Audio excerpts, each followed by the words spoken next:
Hi, team. Welcome to the Escape Podcast for Star Wars The Old Republic.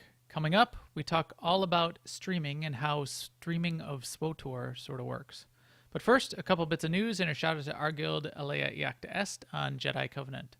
Our broadcast astromech today is EPC 143, who will be streaming into this escape pod here. No, streaming, not screaming. Quiet down there, bud. With me, as always, is Seema. Hi, Seema. How's it going? It is going great. I'm kind of getting used to doing this on Tuesday nights, even though it comes after mandatory fun night. But it's still the same time of day that we would do it on Monday night, so it's not a big deal. I spent some time on the weekend watching Eric Musco stream. He streamed for 13 hours or so, or maybe a little bit more. I watched him I probably had it on for like 3 hours, which is a lot. That's a lot to watch somebody streaming. I was watching near the beginning, so it was all still coherent and stuff. So I missed some of the juicier moments, I think. But Yeah, well, more thoughts about that when we get to our segment. exactly. Fun. But yes, how about you? How's your week been? Pretty good. I had to, let's see, I think I was out of our Thursday night ops team because my son is back in town, which is awesome. He was out of the country for a few months on a semester abroad in Spain. So I think on Thursday night we watched Deadpool instead of me doing ops. Oh, nice. But he was just back, and I wanted to catch up with him and see how things were going. So that was great. And Deadpool was quite amusing. It is quite adult. It is NSFW. Let's say that, not safe for work.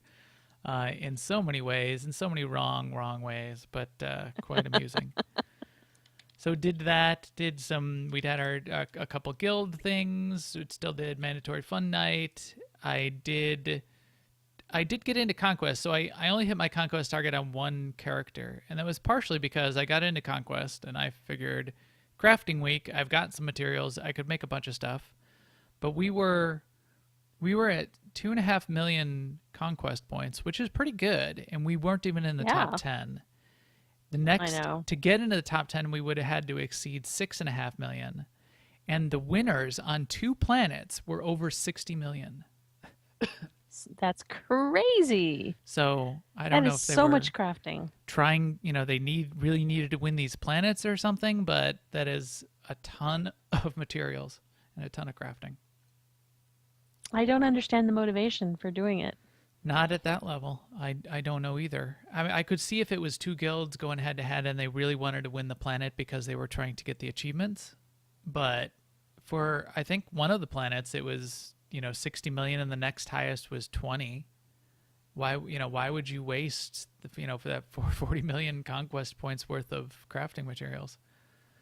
I guess if you're making prefabs, those aren't really wasted because you can convert those to credits ultimately by either. Was it a week where the prefabs counted for Conquest? Yeah, it was. Yeah, I could totally see that. But still, that is quite a bit. So that was what I did, but also I noticed I need to clean house on my characters because I was trying to find those lower level crafting materials, and I had, you know what I had? So I have one alt that just holds a bunch of crafting materials, and they weren't stacked in stacks of over 99. So I got to do that. I got to do some stacking. Oh, into large nice. stacks. Yes. So that was That's almost my totally favorite worth thing. it. Yes. Coffee, the story's nice, but hey, getting to stack up your mats is so satisfying. The stacking game. We should get an achievement for stacking things up. All right. But we can check out some news. Now, an Imperial News Network report. I guess the speedrun contest is closed. People have been asking about speedrun. There's 2 speedruns going on. One is there's an achievement in game that if you complete the Eternal Championship in less than 15 minutes total, end to end, 10 bosses, you get a speed run achievement. So that's cool, and that's obviously going to stay in, and we all should try to go off and get that. But the contest where you need to submit your times or register, and they checked out your times and yada yada yada, and you weren't allowed to cheat, which is okay, cheating is bad. That's closed. We'll get to see the results of that relatively soon, I hope. Also, coming up at the end of the month, I'm glad they gave notice for this. But yes, tell everyone that you can think of from May 26th to June 5th, there's the character transfer price is going to go back down to 90 cartel coins for that limited time. But we have plenty of notice. So if you're hanging out on a server because you didn't want to pay 1,000 cartel coins to transfer somewhere else, the end of this month is your chance. Yeah, which is nice. So that comes from the discussion in Dev Tracker this past week by Ben Irving, wasn't it? Yeah, Ben Irving had posted in a long thread that people were saying that they wish they could transfer their guilds off, but blah blah blah. And he had said, "Well, would a week be long enough?" And here he is a few days later making it happen. So, and giving us notice too. Yeah. Instead of just saying, yeah, it's on now. Starting yesterday for 3 days. Right. Yeah, I also noticed that, and that's appreciated. Him being engaged like that is a highlight this spring, I would say. Yeah. I hope he doesn't wander off. I like him appearing a couple times a week. Yeah. In threads. Mm-hmm. Exactly. And feeling like his attention is on the community and what's going on. That's appreciated. I am glad to hear that the discount is coming back. I was saying earlier in our little mandatory fun night that I have a Marauder. I moved to another server for somebody's guild event. I was off playing either on Harbinger or somewhere else, and I moved my Marauder and didn't bring it back, so it was sort of stuck over there. And I realized it was my Artificer, so I got to bring it back. I care less about the Marauder. I could roll up another Marauder, but getting that Artificing going again would be a little bit of a pain. Yeah, I mean, how are you going to sell relics if you don't have your Artificer? Mostly it was this week trying to create an invasion force. Yeah, I was trying to make the crystal capacitor thing, which is one of the ingredients, and I didn't have an Artificer to do it. And that's one of the 2 ingredients I'm always low on too. Right, exactly. Because you have tons and tons of metal sitting around from scavenging, but not as many of the archaeology pieces. Right. Also in the news, we have a thread that you can peruse in detail about some class changes that are going on. I was terrified initially when I started reading it because it said, bounty hunters. Here's, class change for bounty hunters. Rail shot is now at 10 meters. But then further down, which it just says that.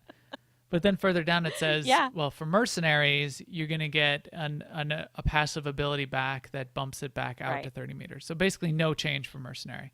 So fine. The point is that power techs are getting a little bit of a nerf because it's reducing their range. It's shield cannons a little bit nerfed on the power tech, is going down to 3% from 5% of heal. Rail shot is going to a 10-meter range instead of a 30-meter range. And there's one other thing. Suppressive tools now reduces the movement speed of targets and effects down by 3 seconds, down from 6 seconds. Is also going down to 10-meter range. Missile blast, whatever that is. So it's putting them at more of the mid-range. Oh, really? Even missile blast? Right. And here's one of the things unload? I really liked about this post is the person who wrote it, Eric Musco posted it, but whoever wrote this, they included with each change what they were trying to get out of it. Absolutely. The designer note, if you scroll through it, I can show it over here.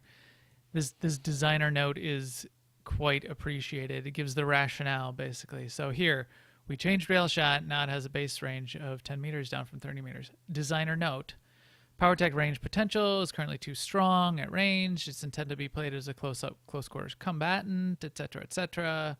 So it's nice that they give all of that detail. So that was, yeah, good job. Oh, Madness is changing. I didn't Mm-hmm. I didn't pay attention to this because I was all freaking out about the bounty hunter. Yeah, they made a number of changes to No. yes to sorcerers. I mean, they're for a bunch of healing stuff. They raised the force cost. Oh, the healing too to Yes, and then Sorks. yes, and they raised the cost of static barrier too, the bubble, and but they made them heal a slight bit more.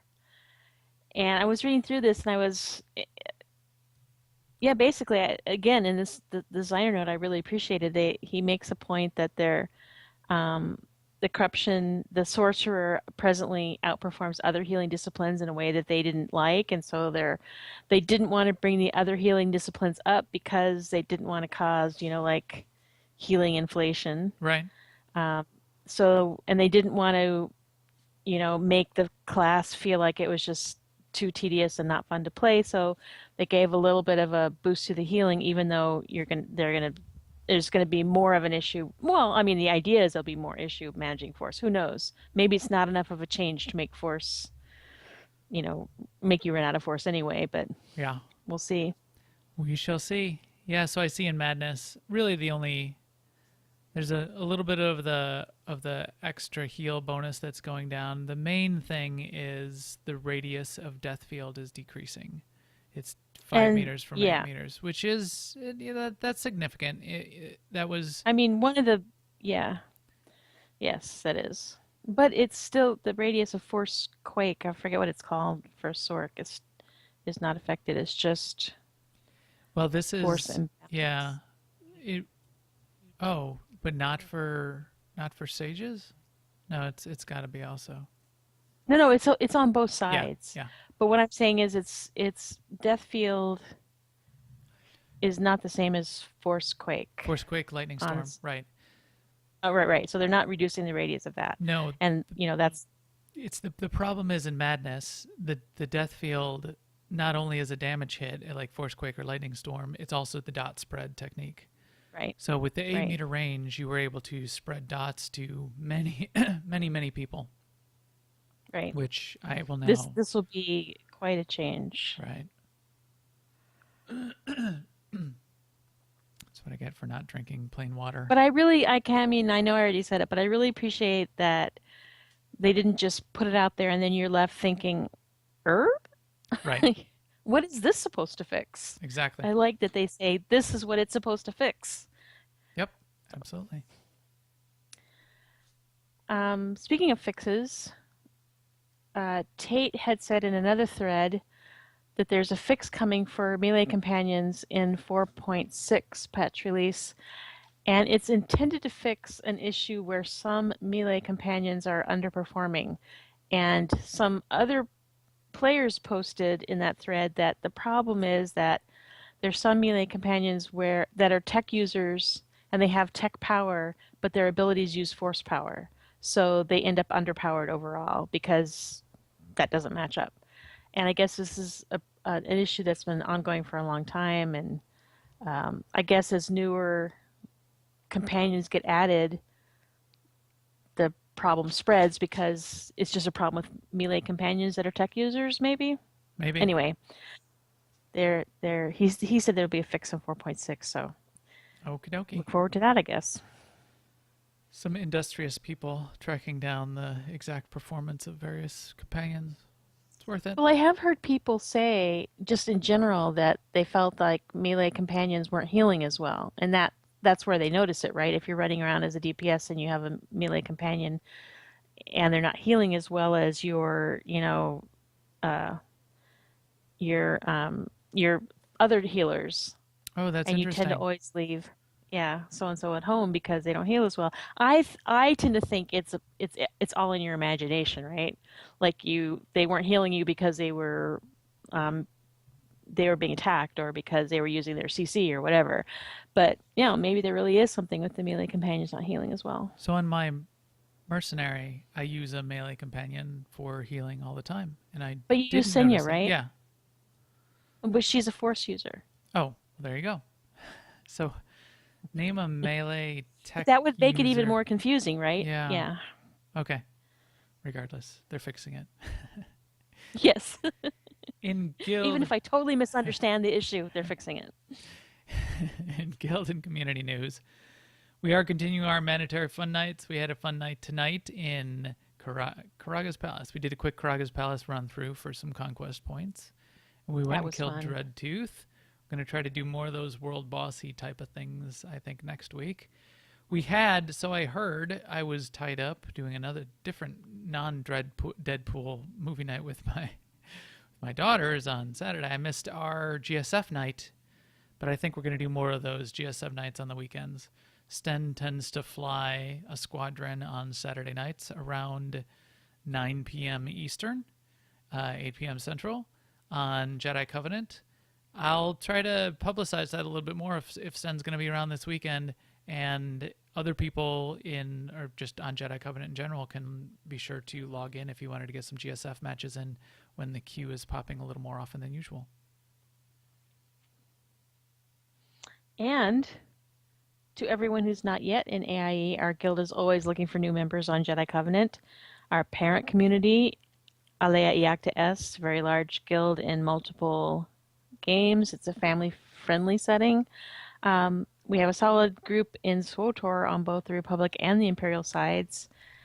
If you want to know more about us, you can check out the website at aie-guild.org. If you want to join us on Jedi Covenant, which we would love it if you did, just hop into a channel called AIE LFO and say hi. And the way you do that is /cjoin space AIELFO. And the best time to do that is during the evenings, during ops times, basically. Yep. And our standard op nights are Monday night for the Republic, and then we have an ops night on Tuesday for our open guild night. That's Republic or Imperial, and then Wednesday is an ops night on the Imperial side, and Thursday is an Imperial ops night, and Friday is Imperial, right? Those guys? Yeah. That's right. And on the weekend, just, other weird various times are worth trying, but during the week in the evening is a solid, good choice. Solid, man. All right. Deep in the ancient, monster-infested tomb of Marka Ragnos, there is a holocron filled with dark secrets and encased in a great stone monument. I still like that audio clip. And that holocron contains everything you ever wanted to know about streaming. Well, maybe not everything. In fact, this will be pretty high level. This is not intended to be an instructional, but I will talk about how I do it and how you can do it. We'll talk a little bit about why you might want to do it, what some of the tools are. I'll show you some of my setup. I'll show you some pictures of how I've got my rig set up and some of the tools I use. And we'll also talk about streaming SWTOR in general. And we'll kick it off. Why don't you tell us a little bit more, Seema, about your watching of Eric streaming. Was it over the weekend, and how long did he stream? Okay, it was on Saturday. Okay. And I tuned in. I think he had already been going for maybe 45 minutes or an hour. And I tuned in because someone had retweeted that he was starting, and I actually happened to see that. I'm terrible at missing things on Twitter, but because there's just so much scrolling. But so I had that on for 2 or 3 hours, and it was pretty fun to watch. And the chat room was friendly, and Eric was funny, and yeah, he kept making jokes about how his AOE was missing, and he would hit maybe one enemy with his AOE or none. But I learned a lot about him. I did not realize the level of Star Wars geekdom that he has achieved. I mean, he has all the Star Wars comics, for instance, and he doesn't read them. They're in plastic with boards, and he buys them every Wednesday when they come out. But when you do it that way, apparently, I did not know this, but you can you also get them digitally when you buy them this way, so that's how you read them. You don't touch the paper once. I also found out he was a graphic designer for 7 years before he came to BioWare. Really? And he gave some advice for someone asked him, how do you get into community management? And he gave some advice, basically said to work on building your own community, like have a blog or have a podcast or have a, be a streamer or whatever, and work on building that your own community and show that you can manage a community. And then you can bring that, as part of your resume, which I thought was super good advice. He's a tea drinker, which is probably not news to anyone. I mean, he doesn't drink coffee, he only drinks tea. His favorite Dragon Ball Z character is Trunks, which I had to Google. I'm ashamed to say I've never watched Dragon Ball Z, and I thought Trunks might be an elephant, but no, it's a human. And then I was reading a thread on the forums. I definitely missed this moment, but Androma on the official forum has posted, I would have to say the best moment was when you attempted to murder Tate with bird noises. All right. That must have been in the ending hours. As things, as the reality But I crumbled was around kind them. of touched at how happy and supportive and friendly the stream was, because I wasn't when they do the producer live streams, I mean not the stream, the chat. When they do the producer live streams, chat is pretty vile. It can be.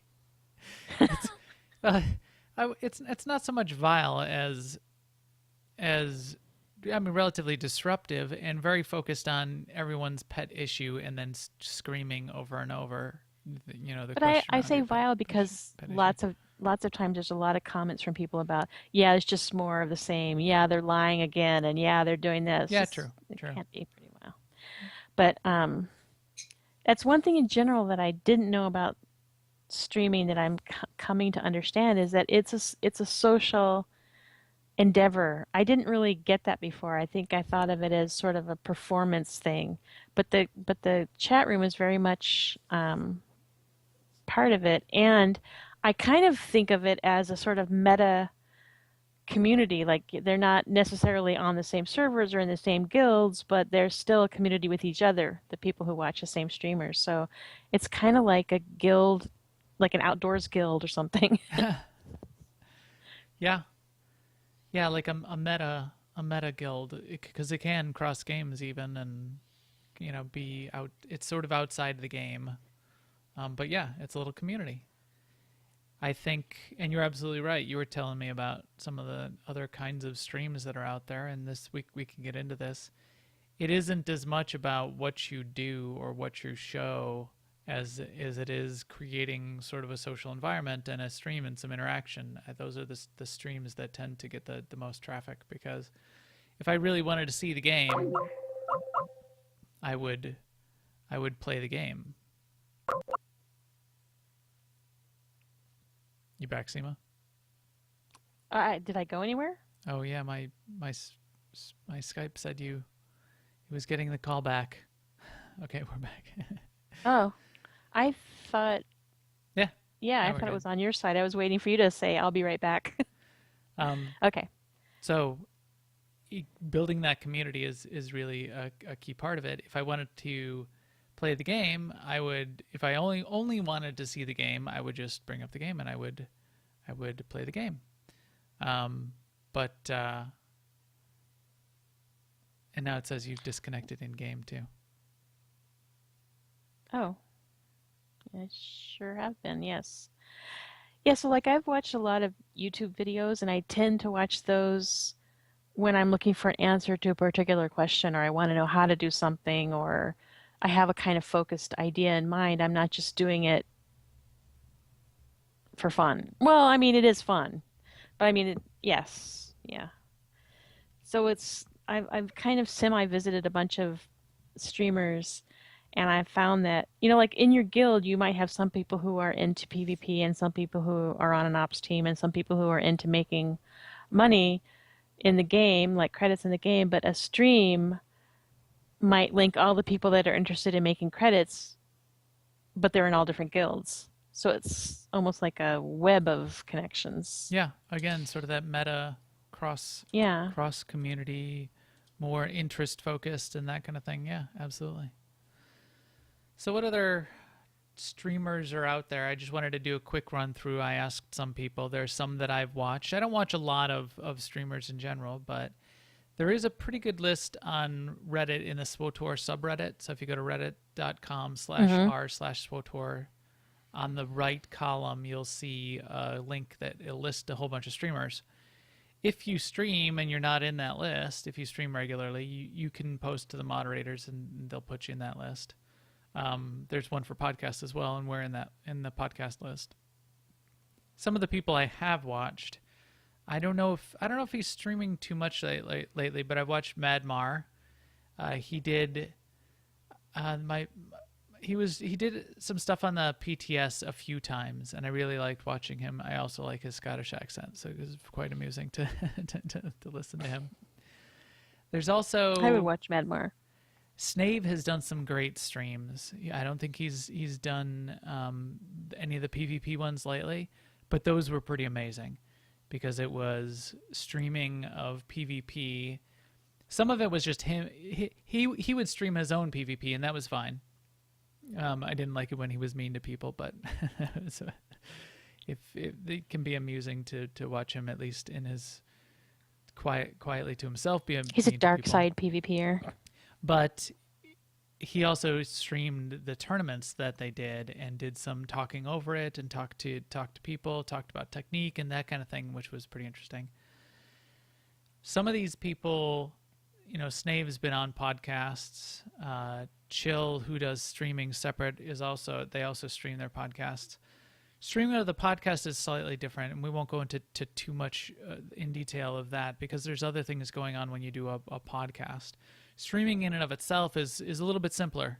So when I talk about it now and what I do when I just stream, it's relatively low barrier to entry to get into. So of just those pure streamers, Volk streams occasionally. He's using YouTube for streaming, which I'll talk about as one of the tools. Chill streams on a pretty regular basis from MutiniCast. I like watching Chill from time to time. He goes through, he picks a character and a theme, and will level that up over time and do some things around that. My son, I haven't had a chance to catch it yet, but my son likes a PvP, a Star Wars The Old Republic PvP stream called Leg Day Gaming, which I find the name amusing. And he said that's a pretty good stream. It's pretty amusing. The guy likes to PvP on multiple classes, so you get a lot of perspective around PvP and an amusing personality to listen to. And then I was asking in chat earlier, and there's a bunch of streamers. There's some streamers in AIE, like Corley I know streams. There's a couple guys on a couple of the other ops teams that stream. If you follow on Twitter, #AIE Guild, you can sometimes see when they start their streams up. And then someone mentioned a bunch of people in Unholy Alliance certainly stream. Sachari, The Game 364, R2D2 ARM, Boomy, Death Row. They all are streaming and have a following for the kinds of things they stream for the stuff they do in Unholy Alliance. And then there were a couple other streamers that they called out, which was Blacklock, who I have watched on occasion, Shadai_MTGO, and NGAGE Engage, which I don't know, but there's a bunch out there you can check out. But that brings us to why. Why would you want to stream? It's fun. So I guess number one, it can be pretty And fun. I would think too, if you're the kind of player that, as you're playing the game, you have a lot of thoughts going on in your mind all the time, and if you were the person who would be like in voice chat narrating what you're doing, and people, that you might be a natural streamer. Yeah, you do get people sort of playing along with you and talking back and asking what's going on and interacting. That part of the whole deal of streaming is pretty fun and rewarding. It feels social, so you can play the MMO and really get the multiplayer part going in sort of even a greater way than you could just within the game with guild chat and voice chat. People sort of participating in what you're doing and what you're showing is pretty cool. There's obviously some people who stream to show off things like what their guild is doing. We do that on occasion, either to show other people outside of AIE what we've got going on, or very often people that can't come along on our ops night or aren't on one of the ops teams that want to see what's going on the other ops team. We'd like to start out the streams and throw them out there. So, and I call them ride along streams. I really like doing that. We get a lot of use out of that. I've thought for a long time, and until streaming came along, you couldn't really do it. But years and years thought, why can't MMOs build in some mechanism so I could watch someone else in their raid night? Right, like bleachers. Right. And now with streaming, that basically takes the place of that and provides that as an opportunity. You only see it from the perspective of one character. I think there would be some pretty futuristic, cool ways to do it if a game company wanted to build it into their game. But you still get to see it from that person's perspective and see what they're doing and watch the operation go by. And some people are doing it as a little, side hobby / job. It's not unheard of for streamers to actually make a little bit of money. I wouldn't, if you're looking to get into it just for that reason, I would be hesitant to recommend it to you. Yeah, I think you would be disappointed. I think it's a very long ramp up time with a lot of work. Yes. If you want to treat it as a job and take it on as a job where you're going to dedicate a certain number of hours per day and have a set schedule and understand what your business objectives are and be clear on, how you're going to market to your community and all that kind of thing, then maybe you can do it. But then is it really just for fun, and have you just killed your hobby in doing that? Right. So be careful with that. You can, though, get sponsored. You can have people sponsor you directly. You can get advertising and that kind of thing eventually, unless you're bursting onto the scene with greater than 10,000 engaged users. You're probably not actually going to. The measurement in how you get paid for these things is in the thousands of views. You get paid, paid per 1,000. So unless you are expecting, unless you're bursting onto the scene with greater than 10,000 engaged users, you're probably not actually going to make any money, just so you know. So let's talk a little bit about what I do and what some of the tools are. So it's pretty easy to set up streaming. You need a streaming service, where your stream is going to be hosted. We're using twitch.tv right now for the podcast. Hitbox is another one that I know some of the streamers, like Snave in particular, was one of the early adopters of hitbox.tv. And he liked it for a couple other reasons different than Twitch. He felt like the latency between the time that the video is going out and what the chat room is able to talk back on, that there is latency in the way it gets encoded. And so it's delayed by a couple seconds basically, up to 8 or 10 seconds in some cases. The shorter and shorter that latency is, the easier it is for you to interact with your audience. You can ask a question, people can respond in the chat room, and as close to instant as that happens, that's an advantage. We do okay with Twitch. We don't do a lot of Q&A. The Twitch has done a lot of work, I think, lately to reduce that latency more and more. So I'm still liking Twitch. A few people. I thought part of the delay was on purpose, though, with Twitch. Some of it's encoding. I think I don't know how much is necessarily on purpose as just inherent in the system, because they are trying to continually make that delay shorter and shorter. It's not like that must be an urban FAA myth that I just believed. It's not like they need the delays because they're going to censor or something. So right. There's no. Did I There's say no way FAA? for that to happen. Yeah. FCC. FAA would be, they don't want you flying and streaming. FCC jumping in and and bleeping you out.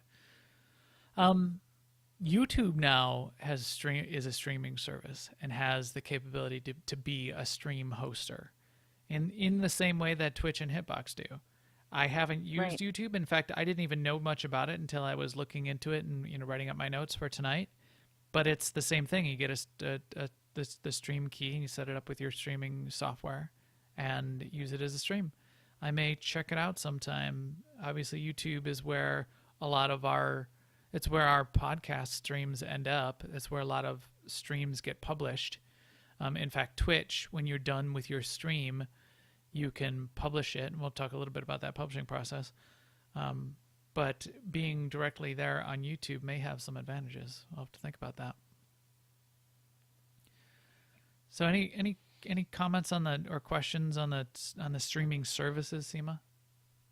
Well, I read about the YouTube one several months ago, and I wonder, so they were, of course, coming to the market a little bit late, and Twitch already has this huge lead. I wonder how they're doing, and I wonder how Hitbox is doing. Twitch does have the advantage because it does have a huge audience who's looking for game streams. So one of the things you can Right. do for Twitch is just the capability to browse is pretty extensive. As soon as you log into Twitch, you sort of get the whole screen of here's all the streams going on, and you can type in a game name, and you can see all the streamers currently streaming that particular game.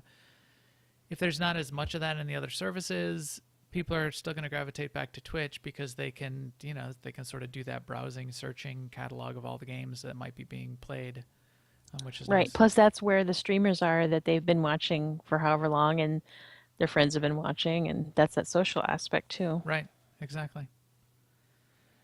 Okay, so once you've got the streaming service picked out, you need some software. So I use a piece of software which is open source called OBS, Open Broadcaster Software.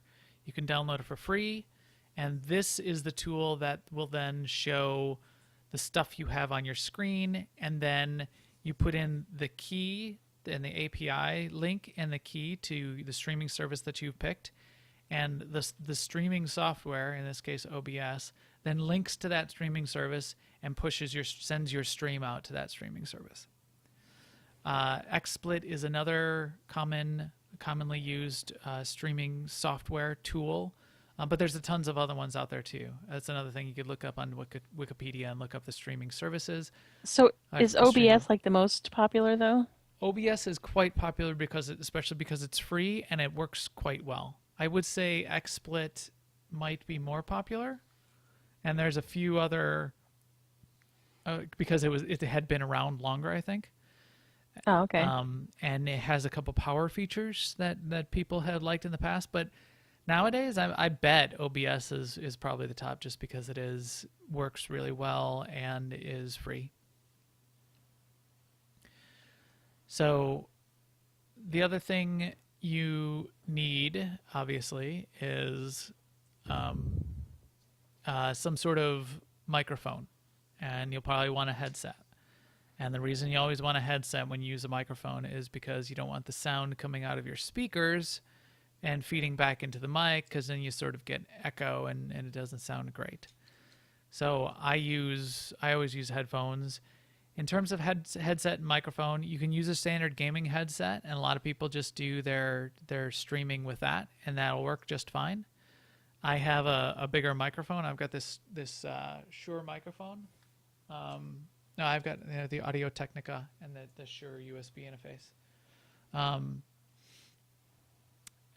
But that's also because I like the audio quality because of the podcast. So again, that's sort of separate. Just for streaming, the audio quality and having a super high quality mic isn't as important. You do want good quality so people can understand what's going on. Your game sounds will be connected directly through your PC into the streaming software and aren't affected by the microphone. So you don't need high-end audio equipment like I have with this isn't super high-end, but you don't need that kind of audio equipment to do streaming. Now I noticed that you don't use like a huge headset either. Are those the same earbuds you use for running, or I mean, how did you They're like that. They are pick those? little sports earbuds. Um, I I like them because I don't like wearing a big clunky Yeah. headset on my head, and because I have a camera. So this is an optional thing. Although I like it, and I like it when and most streamers use a camera. But because I had a camera, I also didn't want the big cans on my head all the time. But a lot of streamers do have the Yeah, huge headsets on. Yeah. sure. I mean, it's that's all part of it. We all wear gaming headsets. So you wearing your gaming headset on camera isn't terrible. But having a camera, I would also recommend. When you've got a camera on you, again, it just increases the connection between you and the people that are streaming, and that's half the reason people tune in, especially in the beginning. If you're new and people know you, I had a lot of people that when I first started streaming, tuned in just to say, I can't believe that's what you look like. I never would have pictured you just looking like that. I don't know what they pictured. I think you look just like you think you should look. Maybe. But it also, again, it increases that engagement. Now, within the software, so if you look at my screen here, I've got what's called an overlay. So there's two ways I do streaming. When I'm just streaming, I use this view, which is I just show the whole screen. I'll show just like the screen and just myself, the camera of me, and just the lower left corner. The other technique for streaming is to use what's called an overlay.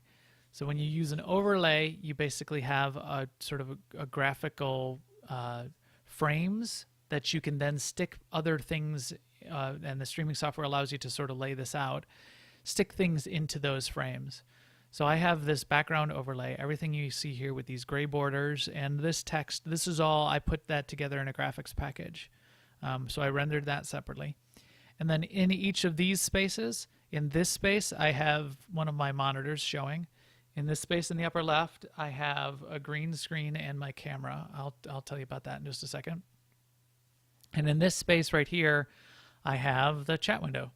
The way I'm doing this right now, it's a little bit broken, but it's actually taking cutting out a chunk. So OBS allows you to cut a chunk out of another monitor. So my third monitor over here is got that little chat window sort of scrunched down, is what I'm showing in this little space right now. There's a few other ways to do that. You can add other things. The streaming software OBS will allow you to add text that gets added onto the screen if you want. There's additional tools that you can add on, that you can have some floating chat that gets added directly into the overlay, not doing a cutout of a window like I have here. But this setup it's very flexible, and it was working pretty well for me. So you can scale these down, you can make them bigger, smaller, you can cut pieces out of different windows to show, you can block things out.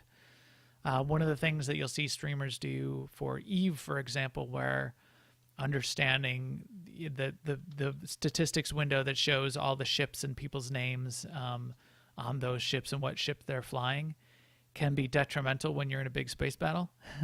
So they'll put a block over it so you can't see that thing. Here in OBS, I could just make a block that covered up chat right here, and you wouldn't be able to see it, as an example. So what else? So you've got your, I can talk about the green screen a little bit. Not many people do this, some do, but this is sort of an advanced thing. So behind me, back here, in fact, I'll show you pictures of what my setup looks like. This is what my setup looks like. So this is my streaming and gaming rig.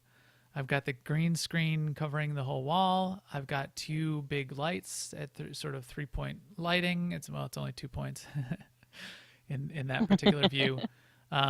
I do the extra lights, so the lights are lighting me up. It's pretty easy to see me and in my video. And the lights are critical to make the green screen really work, because the green screen needs the consistent lighting across it. Otherwise, it won't map correctly. So here, this is a capability that OBS has and some of the other streaming packages have, that once you have that green screen, you can set the chroma key for what you want to be blocked out, what color that is that you want it to take out, and then put something else behind you. Again, just something that's part of your overlay, or what I have is another image that I can swap out. So this is the concept art for the the gravestone. What is that ship? Yeah, the gravestone. Yeah. The ship there on Odessan. Yeah. That concept art I just shrunk down and stuck behind me, and I can swap that out. In fact, I thought I had. I can't just turn it on and off. But I had. I've had Rishi before. I've had Odessan before, and I can change it from time to time pretty easily. That's why I have it as a separate piece from my overlay. I mean, even though I've seen the green screen now, I mean the green fabric on the wall, I still believe that you broadcast from inside the gravestone. I know, doesn't it? It's really good tech inside this free streaming software. You do have to mess with it. You do have to play with how much bleed there is. There's basically like 4 different sliders of settings that you need to be careful with and tune. But once you've got it set up, it really looks good. So that's my setup. I've got a big green screen. Yours wouldn't have to necessarily even be as big as mine, but this allows me also for my desk. My desk is a standing desk. I can press a button and it'll raise up. It allows me to raise up the desk and still be in front of the green screen.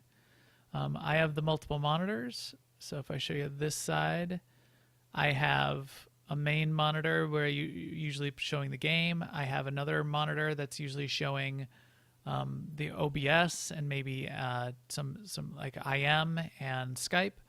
I'll have another monitor this one I don't always use but I can, like here I've got TweetDeck running on it. I also switch this monitor between these two are connected to my gaming rig, and this one I sometimes use with this Surface Book, which is my work computer. So I'll do work on these 2 monitors while I have game stuff on these 2 monitors during the day. But again, this is overkill for streaming. You can do just have a laptop with the camera on the laptop and a headset and mic, and you can start streaming. So there's that. Anything else on the setup? I think the green screen is really important. I mean, I don't think I'm unique in that when I flip through streamers and I see one where you can see the guy's bed in the background, that's a turn off to me. It's sort of like, nope, next. Yeah, especially when I'm doing like the full screen, it's really nice. So when I do the full screen like this, and you can see it's just me, and I keep the whole video as what comes behind me, that allows even more of the game to show through. And otherwise you have like a box around you, even if it's just your video that's tucked in the window. But it's hard to do. It's not that simple just to say, I'm going to set up a green screen and do it.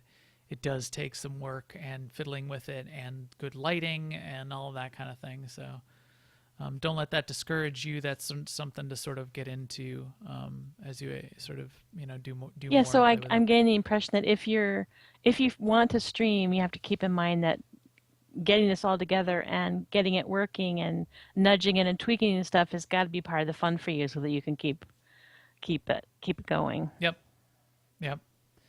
Another trick that podcasters and streamers will do is, even if you are going to use a camera, put yourself in a little box in the corner. You can get just something standing up behind you, or put your back to a wall, or put yourself back to bookshelves is sort of cool. Then you can put cool things on the bookshelves. I've seen people just take like those 4-panel, like the movable room divider type dressing Just something to that. Just give screen, some thought to what's behind you. Japanese screens, behind you, Right. that kind of thing. Even if you've got a messy room and you put that thing, you just stand that thing up behind you while you're streaming, it does tend to dress things up a little bit. So that's cool. Post-production, just to sort of wrap it up on that. Post-production and promotion. Tweeting out that you are streaming and letting people know, or letting people know in game. Obviously, you don't want to be obnoxious. You don't want to be a spammer, but letting people know that you're streaming, especially on Twitter, when that can be the place that they sort of watch for you to stream, is always a good thing. If people follow you on the various services, especially on Twitch and Hitbox, if they become one of your followers, they'll get a notice that'll pop up to them when you start streaming and when a stream turns on. So they'll have that going for them. But I always throw a note out on Twitter that says, hey, our ride-along stream for Mandatory Fun Night is starting now. Here's the link. Where does that pop up, though? Because I follow you, and you're a streamer. It definitely shows up in Twitch as a notice. I thought it. So, like, if I have email. Twitch open all day long, I would see these. It shows up in your email if you have the email turned on. Yes, emails I have seen. Yeah. So it definitely pops up in your email. I used to watch Redna stream quite a bit, and I'd see his emails pop up. Post-production, so Twitch and all of them allow a couple things. One is there are ways to take chunks of your stream and save it within the service. So Twitch has a process called highlighting. If I just stream something like our podcast tonight will end up as a previously played stream, but those disappear after 6 days. If I take a chunk of that and I cut it out and I call it a highlight, that will last indefinitely. And then what I always do, and it was very useful with Twitch, allows direct export to YouTube. So I create a highlight where I cut from the opening credits to the opening logo screen to the closing logo screen. I name it, I call it a highlight, and then I export to YouTube. It takes that whole chunk and puts it directly into YouTube and creates a YouTube video in our channel, in the New Overlords channel off of it. So that's quite useful as well. I'm sure if you're streaming from YouTube, you're going to get that kind of service built right into it, obviously. OBS and the other streaming software also save local copies of, if you turn on the recording, will record a local hard copy, a local file of your whole video of your stream, of whatever you streamed from the time you started to the time you stopped. You can import that file into video editing software and edit it and re-encode it there. I have done that on occasion when we used to have the problems here where the stream would stop in the middle because my graphics card reset. That creates two chunks on Twitch, and I couldn't export it as one unit to YouTube. So then I'd go back into the OBS files. I'd take the two video files, I'd export them, I'd put them into Windows Movie Maker, again, because that was a free thing, and I didn't want to pay for, $50 for 1 month of Adobe's streaming video tools, which would be much better. But I re-encode them into Windows Movie Maker, stitch the two pieces together, export them back out, and upload that into YouTube. That is a long, long process. Yeah. Because all that re-encoding is nearly real time. So an hour-long podcast, it would take it'd probably take half that time, so 30 minutes to encode it, and then it's much longer because of how it's coming out of at least that piece of software into YouTube. Much longer process. So the one-click export to YouTube from Twitch is great. Anything else? Any other questions? Sort of gone a little bit long, but went through some details here. Yeah, I had a feeling this might be a long one. But and if anyone has any questions after, feel free to shoot them along. I can tell you how we've done it. We can ask other streamers how they're doing it too, and have a little discussion about it. All right. Well, No, I think you covered quite a bit of stuff there. yeah, fun stuff. I understand it a lot better. We didn't talk a lot about the audio, but that's a whole different thing. Yeah, and for streaming, it's as I said, is the streaming, it's It's not not really a thing, as yeah. not as big a thing. My audio setup is for podcasting, so we can talk when maybe we should do a podcast about podcasting. Yes. That's Well, also pretty meta. we'll do. Oh, you can barely see down in the little corner here is my parrot jumping sumo rolling drone. It's for our innovation center in the office, but it's got a first person camera view. That's topic for another time. So with that, I think our little EPC 143 droid can stream himself off into the escape pod and get ready to head out. Thanks to everyone for joining us on this stream or looking at us up on newoverlords.com or iTunes or YouTube, or as we said, we stream live on Twitch every Tuesday night these days on twitch.tv/newoverlords around 10:30 p.m. Central. Please follow us at Max the Gray and at AIE SEMA, and certainly come find us on Jedi Covenant and ask us for an AIE Guild invite. We would love to have you. And we will talk to you soon. Later, everyone.